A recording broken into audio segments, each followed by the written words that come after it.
Current of 10 raised to the power -8 ampere. A germanium diode has a saturation current of 10 raised to the power -8 ampere. Calculate the current for a forward bias of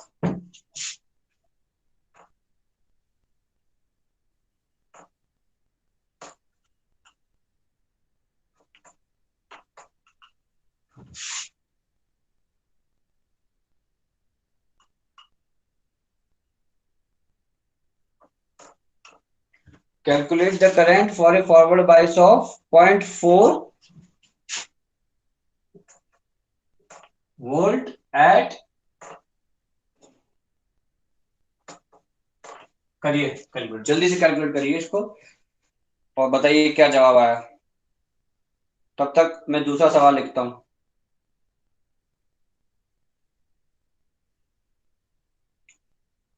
अब आपको decide करना है कौन सी equation use करनी है, इसमें modelling use करनी है, क्या यूज करना है, तो ये सब आपको डिसाइड करना है. अगला सवाल मैं लिख देता हूँ. ये अच्छा सवाल है काफी.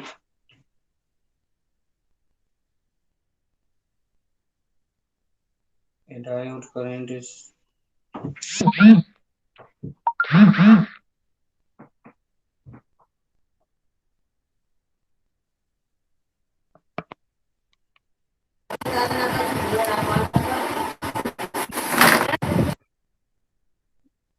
Diode current is 0.6. अगला सवाल.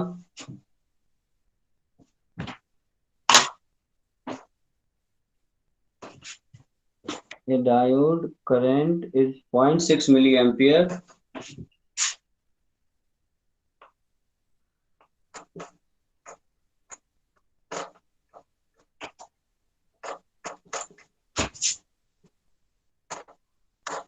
A diode current is 0.6 milliampere when applied voltage is 400 millivolt.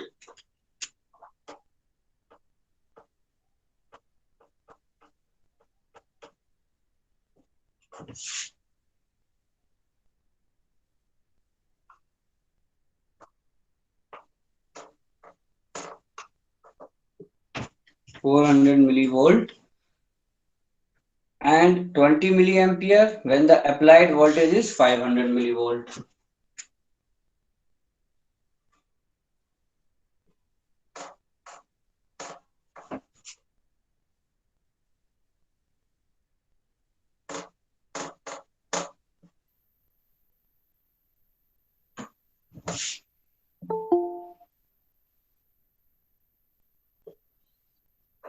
When the applied voltage is 500 millivolt. ठीक. इसके बाद find the ideality factor.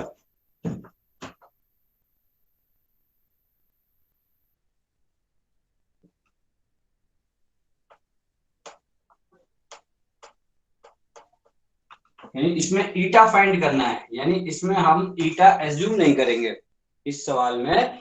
Generally for a germanium diode, यहाँ मैंने जर्मेनियम डायोड लिख दिया, इसलिए यहाँ पे इस सवाल में ए डायोड लिखा है. ठीक है, यानी हमें पता नहीं है कौन सा डायोड है. तो इसमें क्या गिवन है, इस सवाल में जब जर्मेनियम दिया है तो ऑब्वियसली ऑटोमेटिकली आपके दिमाग में क्या आना चाहिए, ईटा इक्वल टू 1. ये तो आपको क्लियर है, पहले हम डिस्कस कर चुके हैं. यहाँ पे लिखा है कि कोई डायोड है जिसमें कि 0.6 मिली एम्पियर करंट बह रही है जब आपका 400 मिली वोल्ट का वोल्टेज है, यानी जो फॉरवर्ड वाइज अप्लाइड है. और 20 मिली एम्पियर बह रही है तब वोल्टेज कितना है, 500 मिली वोल्ट. ठीक है, तो फाइंड द आइडेंटिटी फैक्टर और it is also given VT. VT thermal voltage दिया हुआ है 26 मिली वोल्ट का, यानी ये आपका टेम्परेचर 27 डिग्री सेल्सियस. करिए इस सवाल को.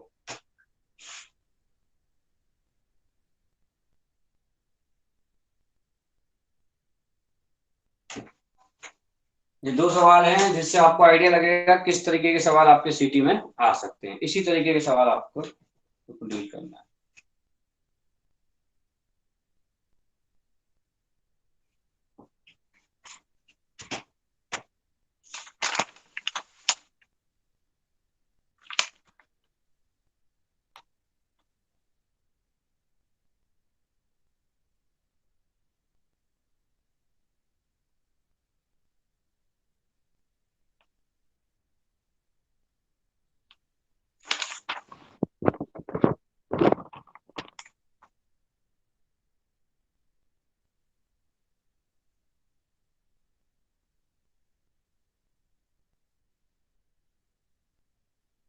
एक और सवाल है,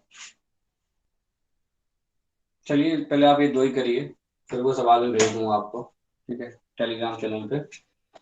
तो इन सवालों में आपको मैं हिंट दूंगा बस, क्योंकि कैलकुलेटर आप ही को इस्तेमाल करना है इसमें।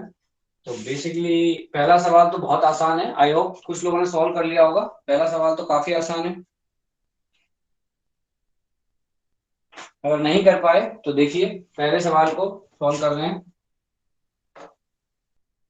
जर्मेनियम डायोड है, saturation current of 10 raise to the power, यानी आई नॉट दी है 10 raise to the power -8।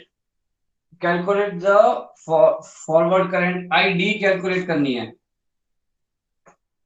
I D क्या होती है? I naught E raise to the power V D over eta V T -1, और फॉरवर्ड बाइस क्या है? 0.4। अब यहाँ पे आप अप्रोक्सीमेशन यूज कर सकते हो बहुत आसानी से। आपको पता है 27 डिग्री सेल्सियस है, अप्रोक्सीमेशन यूज कर लो। ईटा पता है 1 होगा, e raise to the power 40 V D. Approximation जो हमने कैलकुलेट किया हुआ है, आईडी आ गया, आईडी निकाल सकते हो। आई नॉट दिया है, यहाँ रख दो, 10 raise to the power -8 ampere है ये। एक्सपोनेंशियली 40 इंटू कितना है? 0.4। ठीक है, इस तरीके से आप करिए सॉल्व, बताइए कितना है आंसर। करीब करीब 48 मिली एम्पियर है इसका जवाब। 48 मिली एम्पियर की करंट बह रही है डायोड में। ये सवाल थोड़ा सा अच्छा सवाल है। इसमें क्या है, ईटा कैलकुलेट करना है। तो अब यहाँ पे जब हम अप्रोक्सीमेशन ये चलेगा, ये वाला अप्रोक्सीमेशन वैलिड होगा इस सवाल में भी, ठीक है। तो अगर ये वाला अप्रोक्सीमेशन मेरा वैलिड होगा, बिकॉज टेम्परेचर कितना, ये वीटी कितना है? 26, 26 पे ही मेरा ये अप्रोक्सीमेशन आता है 40 वीडी का, तो ये अप्रोक्सीमेशन मेरा वैलिड होगा। चलिए, और इसको और अगर थोड़ा सा हमें करना है तो सीधे सीधे हम वीटी की वैल्यू रख देंगे। यहाँ पे ईटा कैलकुलेट करना है हमें। गिविंग क्या है? आईडी दी है। पहले देखो दो केस है इसमें, दोनों समझ लीजिए, और दोनों से हमें इक्वेशन बनानी होगी। ऊपर मैं साफ करता हूँ, ऊपर सॉल्व करता हूँ इसको। ऊपर वाला सवाल तो हो गया।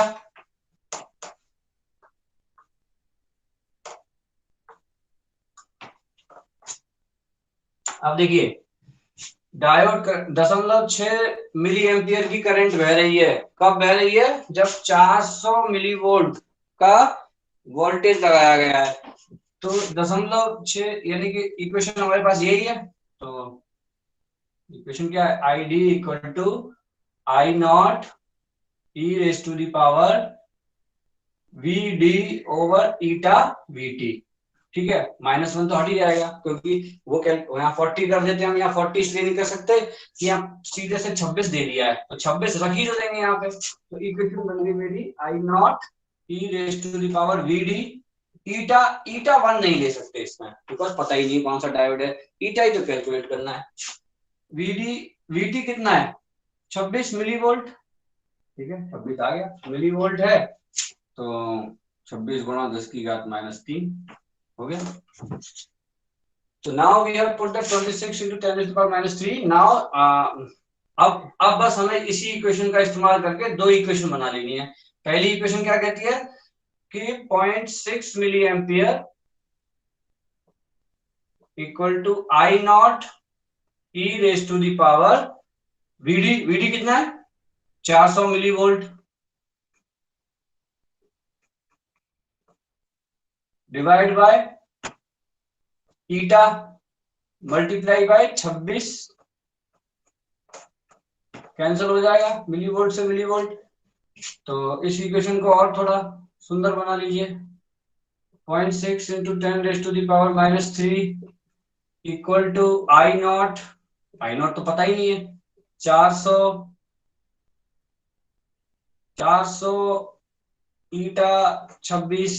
ठीक है, अब दूसरी कंडीशन क्या दी है कि 20 मिली एम्पियर, 20 मिली एम्पियर की करंट 20 गुणा 10 की घात -3 बराबर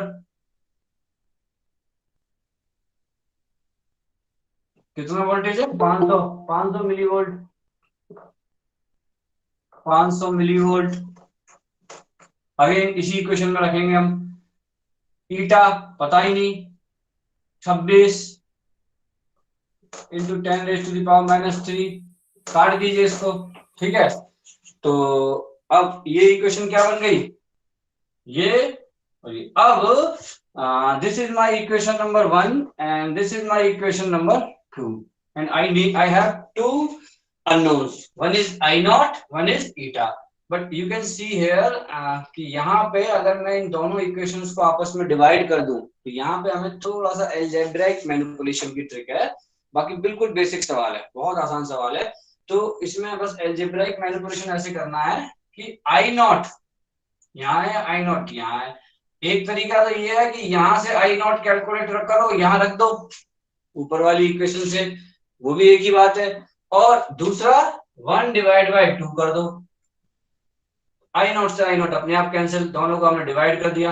अब देख सकते हो आप क्या है, अब e की पावर है, कुछ ऊपर है कुछ नीचे है, अब ईटा ही रह गया बस। तो e की पावर को एलिमिनेट कैसे करते हैं, लॉग लेके करते हैं ना, सीधी सी बात है कि जब हमारे पास इसको और इसको इससे डिवाइड करेंगे तो कुछ वैल्यू आएगी, कोई कांस्टेंट आ जाएगा, इधर कुछ कांस्टेंट आ गया, मान लीजिए कुछ कांस्टेंट इधर आ गया, और इधर क्या आ गया, e की पावर 400/26 ईटा और e की पावर 500/26 ईटा। अब बेस सेम है, सब्ट्रैक्ट हो जाएंगी पावर, तो ऐसे कुछ हो जाएगा, e की पावर 400/26 ईटा माइनस 500/26 ईटा। फिर दोनों ओर क्या करेंगे आप, लॉग ले लेंगे और नेचुरल लॉग ले लेंगे, नेचुरल लॉग, ठीक है। 10 बेस पे नहीं लेंगे, नेचुरल बेस पे लेंगे, तो नेचुरल लॉग ले लेंगे दोनों तरफ, तो ये इधर आ जाएगा टर्म बाहर, और बराबर सम कांस्टेंट वैल्यू है जो कि इसके और इसके डिवीजन से आई है, कोई कांस्टेंट वैल्यू होगी, दोनों ओर लॉग लेंगे तो लॉग e बेस e 1 हो जाएगा, और इधर इस कांस्टेंट की नेचुरल लॉगरिथम पे वैल्यू कहां से कैलकुलेट कर लेंगे, कैलकुलेटर से। तो कैलकुलेटर से ये कैलकुलेट हो गया, और ये यहाँ पे 400/26 ईटा माइनस 500/26 ईटा, ये यही रहेगा। 26 ईटा एलसीएम लेके यहाँ ले जाके ईटा की वैल्यू निकालिए, ईटा की वैल्यू आ रही है कोई 1.097 आ रही है अप्रोक्सीमेटली, ये वैल्यू आनी चाहिए। क्लियर है ये सवाल, कोई डाउट नहीं होना चाहिए इसमें, क्यों कि आपको वो यूज करना है इसमें कैलकुलेटर, और अगर इसमें भी समस्या है तो बता दीजिएगा, अगली क्लास में कैलकुलेटर मैं ले आऊंगा अपना, और आपको एक एक वैल्यू निकाल के ऐसे यहाँ पे स्क्रीन पे कैलकुलेटर दिखा दूंगा। I'm just kidding, ठीक है। तो ये ऐसा नहीं है आपको आता होगा ये सब, इतना सब आप डिप्लोमा सेकंड ईयर में आगे इतना गणित पढ़ लिया, तो कैलकुलेटर से सिर्फ लॉग लेना है दोनों तरफ, लॉग जानते हो ना, नेचुरल लॉगरिथम, और logarithm on the basis of 10 inverse होता है, ई को हटाना है तो लॉग ले लो। देखो e की power x equal to y, क्या लिख सकते हैं इसको, x equal to log e y, ये बेसिक नियम होता है, ठीक है। और ये हम कैलकुलेट, y पता है, y कुछ वैल्यू होगी, ये हम कैलकुलेट कर लेंगे लॉग से, उससे ln इसमें होता है, इसको ln भी बोलते हैं, हाँ कैलकुलेटर में ln होता है, नेचुरल लॉग को ln लिखते हैं, ठीक है।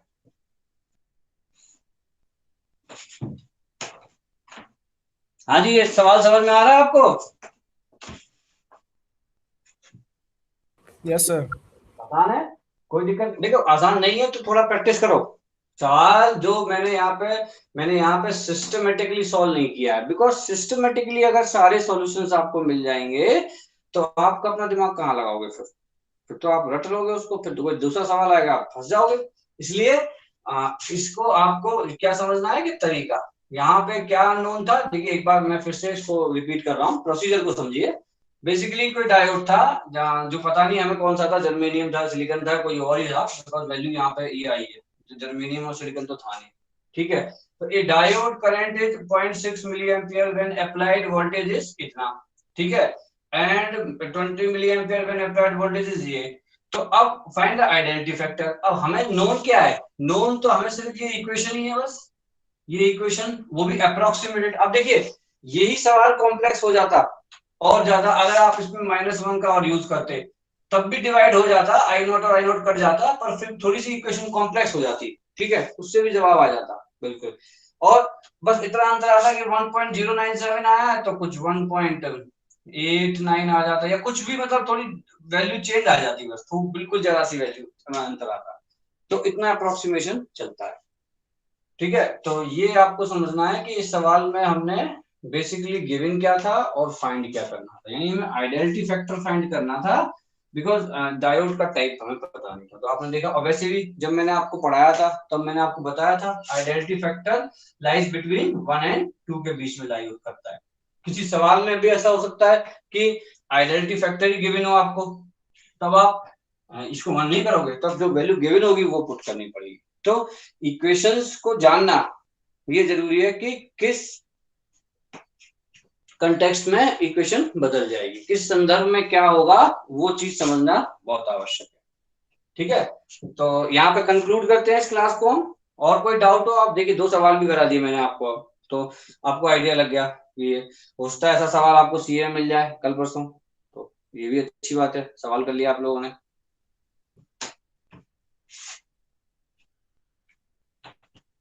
चलिए, और कोई डाउट है किसी को? हाँ जी सर सिलेबस का सिलेबस कल बताया जाएगा आपको, ठीक है। कल आपको जो पढ़ रहे हैं उसे पढ़ते रहिए, कल आपको टॉपिक वाइज में सीए का सिलेबस, टाइमिंग, कितने बजे होगा तो भेज दूंगा। अभी फाइनल ईयर वालों का सीए है एक आज, तो उसको मुझे थोड़ा एडिट करना है, तो नहीं सर, सीटी का सिलेबस। तो आपको 16 तारीख तक पता लग जाएगा, 16 तारीख तक, 17 तारीख तक मान लो लेक्चर आता भी है और नहीं भी आया हो उसका, 16 तारीख, आज कितनी तारीख है, आज 11 है, 5 दिन तक लगातार लेक्चर और लीजिए, 5 दिन में हो, चलो 5 दिन, एक दिन मैंने और कम कर दिया, लो 16 तारीख को आपको पता लग जाएगा कि ये टॉपिक पढ़ा दिए गए हैं, जो वो सब आएगा, जितना मैं 16 तारीख तक पढ़ा दूंगा वो सभी सीटी का सिलेबस होगा। न्यूमेरिकल करा दिए, अब इन्हीं से रिलेटेड कोई सवाल आ सकता है, तो क्या आएगा, तो अब आप कहेंगे कि सर ऐसा सवाल तो क्वेश्चन बैंक में नहीं है, तो क्वेश्चन बैंक में नहीं है तो क्वेश्चन बैंक तो भाई एक रेफरेंस है, भाई क्वेश्चन बैंक तो एक रेफरेंस है बस की।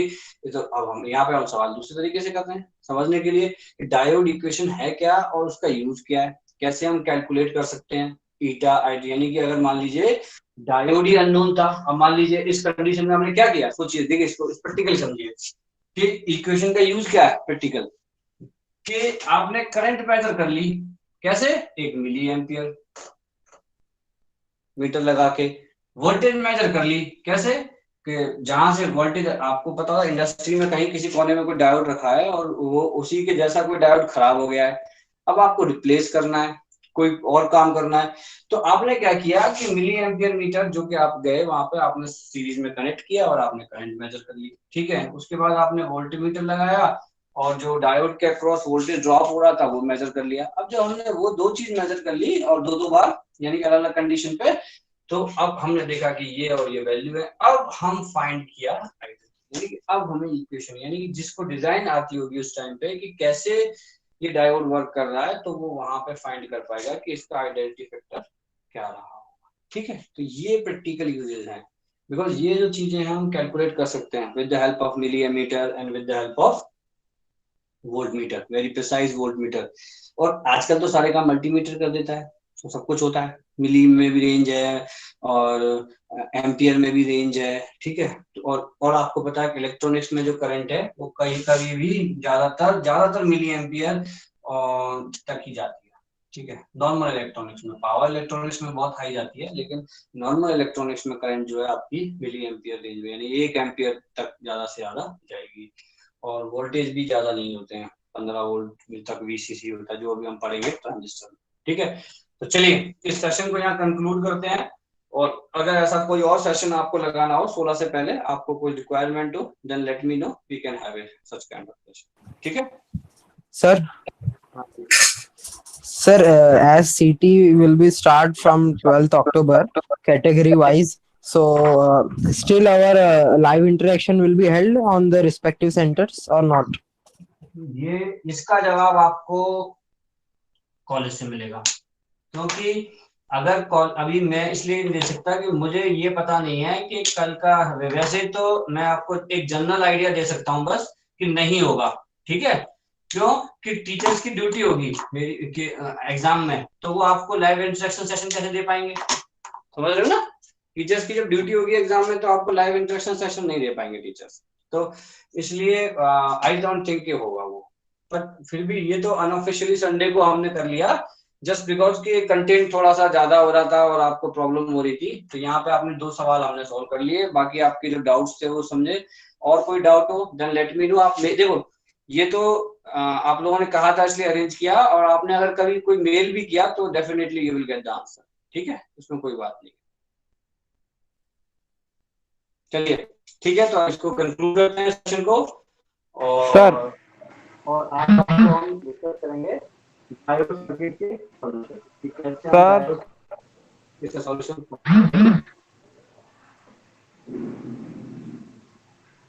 कोई कुछ कह रहा है? हाँ सर, टॉपिक्स भेज देना। जी so sir. Topics and formulas दोनों।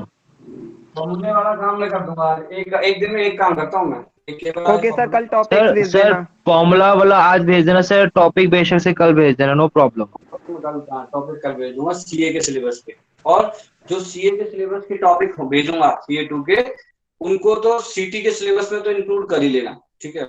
उसके अलावा जो टॉपिक बचेंगे वो लिखूंगा बस। क्योंकि देखिए अब आपको ये देखना है कि आप किस अप्रोच से तैयारी कर रहे हो। सीए में भले ही सीए ऑब्जेक्टिव होगा या फिर fill in the blanks type होगा, तब भी आपको तैयारी तो पूरी करनी है। आपको ये सोचना है कि भले लंबा सवाल आए, छोटा सवाल आए, न्यूमेरिकल आए, तो ये चीज आपको ये सोचना है। जब मैं आपको सीए के लिए बोल रहा हूँ, इट मीन्स मैं तो ये एज्यूम करके चल रहा हूँ कि आप उसको पूरा पढ़ेंगे जो पढ़ाया गया है, ठीक है। चलिए यहाँ पे कंक्लूड करते हैं। तो एंड सर कल सर CA1 भी होगा जिनका रह गया था ICTs का। हाँ आईसीटीज वालों का सीए तभी होगा जब वो होगा, ठीक है। आईसीटी सेंटर वालों का सीए1 जिनका रह गया है, मैं सर टाइमिंग जब सीए2 की होगी उसी के आसपास होगा, पहले सीए2 होगा फिर सीए1 हो जाएगा आईसीटी वालों का, ओके सर, ओके ठीक है। ओके और सर। कोई डाउट? No sir, no. चलिए ठीक है, तो कंक्लूड करते हैं सेशन को, और ओके सर, ठीक है चलिए ओके ओके सर, आदर्श। Rason sir.